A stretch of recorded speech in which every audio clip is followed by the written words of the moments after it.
എടാ അബ്ദു, നീ ഇതുവരെ ഇവിടെ വിട്ടില്ലേ? ഞാൻ പുതിയ കാറ് വാങ്ങിച്ചു. സെക്കൻഡാ, അമ്പലത്തിലൊന്ന് കൊണ്ടുപോകണം. ദേ, നിനക്ക് ഈ തങ്ങൾക്കാരെ പരിചയമുണ്ടോ? സൗകര്യം പോലെ ഒന്ന് ബന്ധപ്പെടുകൊച്ചേ. അനുഭവത്തിൽ നിന്ന് പറയുന്നതാ. ഇങ്ങനെ ഒരാളുടെ മാത്രം ക്ലച്ചസ് കിടക്കരുത്. പാറി അങ്ങ് പറക്കണം. വിശാലമായൊരു ലോകമുണ്ട് പുറത്ത്. ആ അബ്ദു, പുള്ളി ഓർമ്മയുണ്ടോ?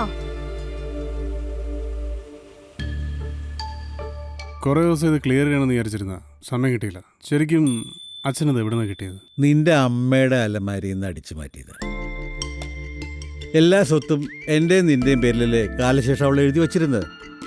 ആ പോറ്റി ഹോട്ടലൊക്കെ നന്നായി നടക്കുന്ന എന്താ ഒരു ഉറപ്പ്? എന്തൊക്കെയായിരുന്നു അമ്മയുടെ പാപത്തിൻ്റെ കറ. അമ്മ ഉണ്ടാക്കിയൊന്നും വേണ്ട.